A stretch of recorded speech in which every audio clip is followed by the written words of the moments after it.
I'm gonna sit there today. I want to sit in my chair for the video. Can you move, please? Mommy wants to sit there. It's a vlog video today. It's not all about you. Come on, over here. Good girl. Good girl. Oh, no. It's not about you either. I'm sitting there today. Come on, Clea. Good girl. Hey everyone, welcome back to my channel. So today's discussion is going to be about food.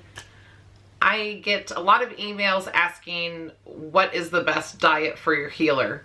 Now there are a ton of diets going on in the pet industry right now, and there's a ton of people who think they're super experts on it just because of they read one article and automatically they know all be all type thing.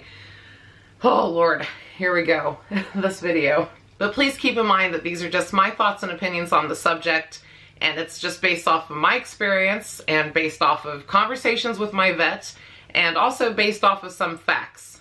You know, what are those? You know, who needs those these days? Whew, I'm in a mood. There must be something in this coffee. And before we get into this, I just want to say one more thing. Whatever diet you are currently feeding your dog is totally fine. There is no judgment here. I am not going to judge you for not doing what I do with my dogs or you not doing whatever diet is out there. You are going to know the best for you and your dog. Don't let anybody shame you for not feeding your dog the way they think is the correct way. I think I added those quotes in at the wrong time. So no judgment here. I will judge you though if you are not feeding your dog like anything, or if you're feeding your dog toxins. If you're doing either of those things, then you are not my peoples and you need to not be on my channel. You need to go somewhere else because yes, none of that here. I will judge for that. So the first diet I want to talk about is a high protein diet. So when you're first getting a healer, or even if you've had a healer for like as long as I've had, there are certain people out there that will like bombard you and scream at you and yell at you about a high protein diet. Like, give it protein, protein, protein, protein. It's all about the protein. And I know some of those people mean well. Some of those people do not. So when they're talking about a high protein diet, it's basically you're literally adding more protein to the dog's diet. Now there is kibble out there that has a higher protein content in it, which you could use. You can add actually proteins to the kibble, like add extra chicken or beef or whatever you decide to add to the food. But when I see people yelling about high protein diets, I think the thing that really kind of drives me nuts is they don't elaborate. Or if they do elaborate, it's just feed them all protein. The thing that I think is kind of dangerous about pushing for high protein or saying they all should just eat protein only because they're wolves, well, okay, yes, dogs are descendant of wolves. Yes, they have a very close genetic code, but they don't necessarily process things the same way. I mean, domestication for dogs has been going on for thousands of years. So yes, they need good proteins. Yes, you should give a cow dog higher protein, but you don't want to overdo it, I guess is my point. Some things you got to remember with higher protein kibble is sometimes there's extra calories in there. So if you aren't doing enough exercise with your healer, that higher protein diet can actually turn into a chunky monkey healer. So yes, I do suggest people get a higher protein diet for their cattle dog, because obviously if you have a cattle dog, you should be exercising it and working it somehow, even if you're not on a farm, you know, because cattle dogs need cattle dog things to do. But yes, obviously give your dogs protein, don't like flood them with it. It's the whole point. So the next thing I want to talk about is home cooking for your dog. So I'm all about it. Whether you want to cook just sometimes for your dog or if you want to cook all the time for your dog, I'm all about it. I really don't understand why people have the super hatred towards home cooking for your dog. Not everybody. I've met quite a few though. I just don't understand why it's a bad thing to people to home cook for their dog, like, and why they yell at people for doing it. I don't understand this. I mean, obviously you have to do your research when you're home cooking for your dog. I mean, you don't want to be like giving it like grapes and raisins and stuff like that, you know, or making it chocolate cake. You have to do your research when you're going to home cook. You want to research not only the food that you're using, you want to research like seasonings you decide to put in or not. And seasonings are optional. You don't necessarily have to season the food, but you know, some people want to go the extra mile and season the food, which is fine as long as you do your research on what is a safe seasoning and what isn't. I mean, the thing people got to remember is commercial dog food wasn't invented until the late 1800s, I think like 1860s. And, you know, it just gradually grew and grew and grew as a pet industry. And by the mid 1900s, it was like, boom, everybody's on the kibble. I think that's why I don't understand why the home cooking thing is such a no-no for some people, because it's like, what do you guys think that we did before the commercial kibble came into place? Dogs ate what we ate. I mean, dogs have been domesticated again for a really long time. So what they were eating for all those thousands of years was whatever we gave them. So it was like whatever scraps we threw at them, you know, like potatoes and cabbage and bread and bones. And grant you, over time, we know certain foods are better for them. Certain foods are better for us too, you know, but I mean, the dogs ate what we tossed them. I mean, I even remember my grandmother, you know, giving our dog growing up, you know, potatoes and meat and green beans and stuff in her bowl. I mean, she sometimes ate what we were eating for dinner. And grant you, probably some of the seasoning and stuff wasn't good for her, but that's just how things kind of were. But yes, if you want to home cook for your dog, there are many great resources out there. And talking to other pet parents who do it, you know, you can get good ideas, you can share ideas, find out what works best for your dog too, all that fun stuff. So I'm all about it, all about it. What do you think, Woo Woo? Do you like home cooked food? Yeah? Home cooked? You like some kibble? Yummy, yummy, yummy? You just love food, period, don't you? Yes, you do. You're like, Mama, you're talking about my second favorite thing besides WALKs. All right, so the next diet I want to talk about is the raw diet. Oh, hold on. Here we go. So I have mixed feelings on this one. So if done correctly, I think the raw diet's fine, but I don't think it's a good diet to mass promote. So the pet industry, obviously like the human industry, is always pushing some new diet, new fad. Sometimes it is beneficial to our health. Other times I think it's just to make money. And the raw diet, I think, sometimes falls into that category. Now, hear me out, all you raw people out there, hold on. So when I go into specialty stores to get my kids, you know, all their weird stuff like pig ears and lungs, well, it's not weird to us, but you know what I mean, like go in there for any kind of weird thing I can get them to eat, to try. I get harped a lot about not doing the raw diet thing, which that irritates me for one thing. It's almost this whole holier than thou attitude, which it's my choice, it's my dog's. Just like it's your choice if you want to feed raw, you know, there's that. So that kind of throws me off. And I also don't like the whole push of, well, they're wolves, they need to eat like a wolf, eat raw meats and eat raw this and that. So, okay, we can have that conversation another day, but dogs have been domesticated for so long. Their systems aren't exactly like wolf systems. And here's my biggest problem with feeding raw. Parasites, bacteria, weird stuff coming in my house. Like, I don't want no E. coli or, you know, and everybody's like, well, you just put in a bowl. No, because we tried a little bit of the raw diet for a very brief time period. And it was with my original 3. I had 3 aggressive dogs. Their ancestral wolfness came out and I was like, oh hell no, we are not doing this. I even tried just raw bones outside, and that turned into a bunch of confused dogs trying to get back in the house with these raw bloody bones. Not happening. Like, it's just not happening in my house. Yes, they obviously enjoyed it, but it was too much behavioral issues, and that was just a brief try that we did with the raw. Now, obviously, I'm kind of fine with, you know, wash raw veggies and stuff like that. But with the raw food diet, like, dogs are missing a certain genome in their system. I think that's the right word. It's been a while since I've been to science class, you know. But they can't always process raw the way people think they can. Yes, their stomachs are, like, super strong and can handle a lot. But I don't think raw is such a good thing to promote massively, because not everybody's going to do the research, and not everybody's going to do the research on what's going to possibly harm their dog. For example, feeding your dog raw salmon is a big no-no. And here's why.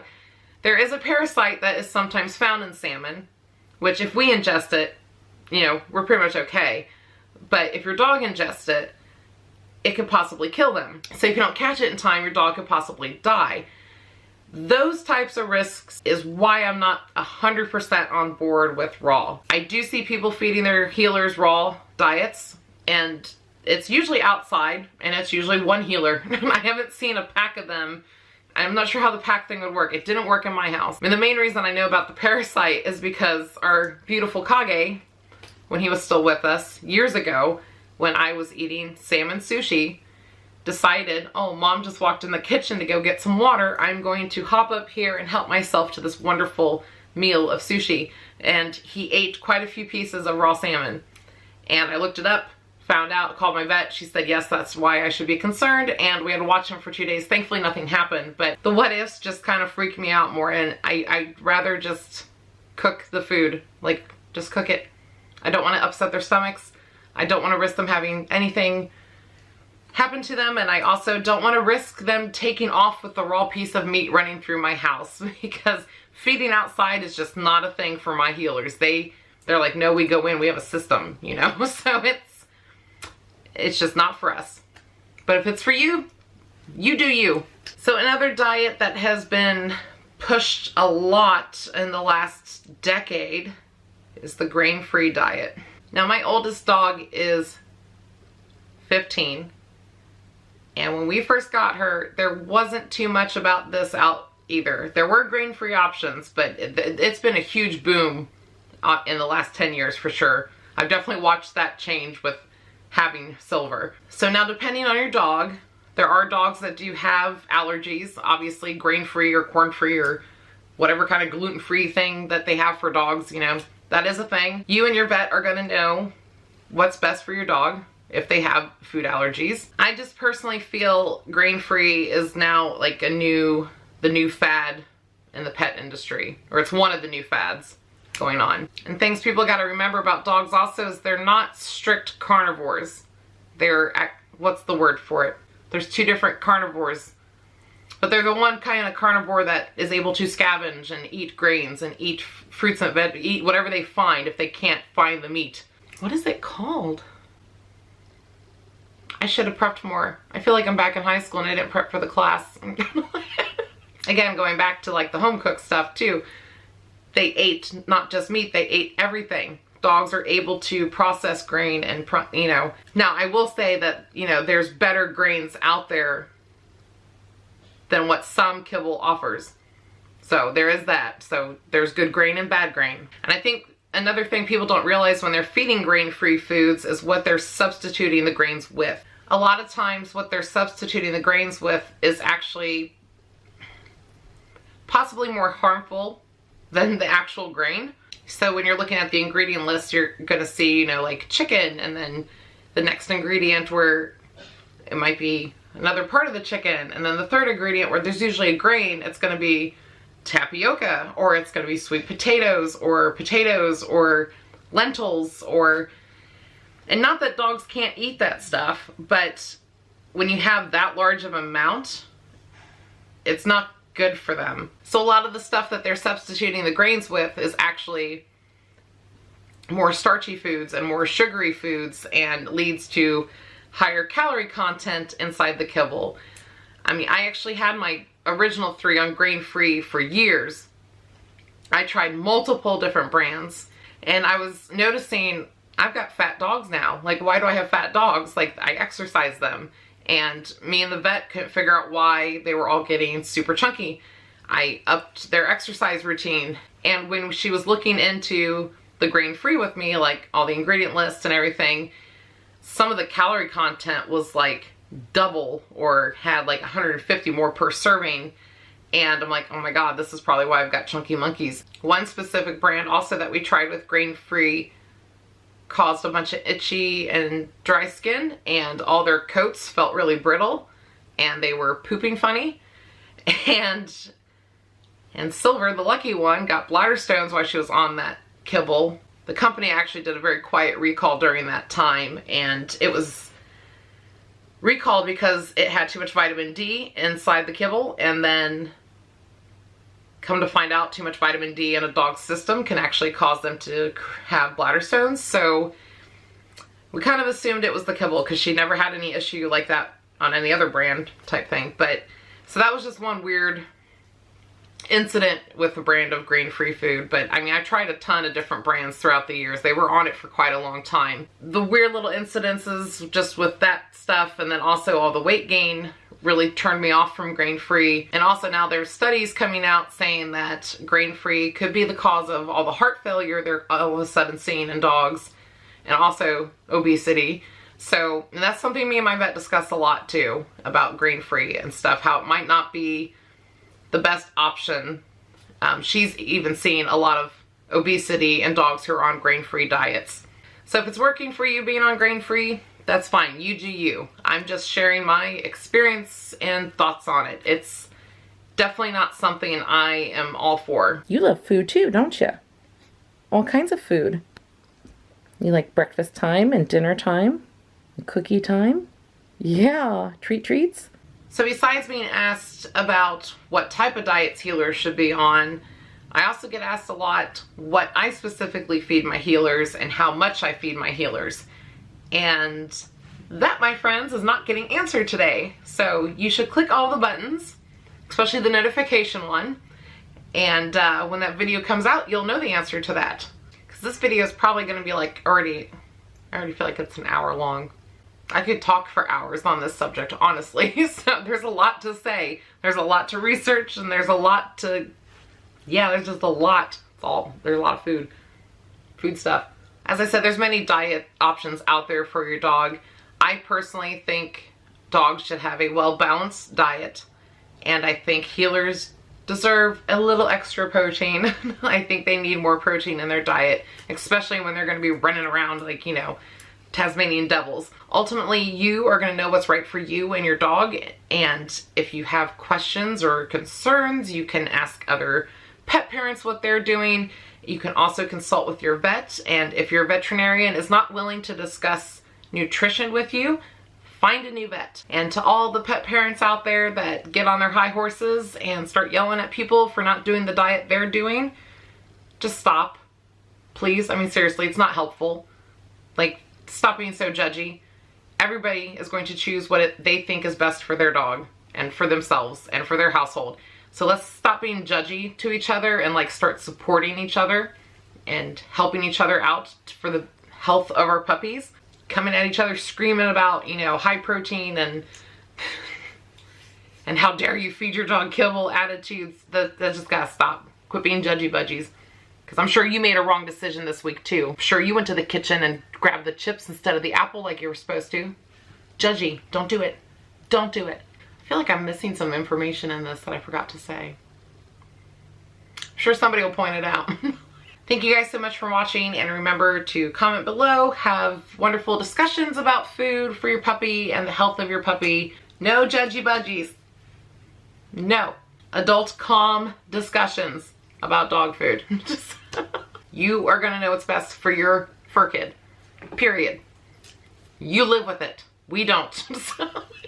Anyway, I'll see you guys later. Bye.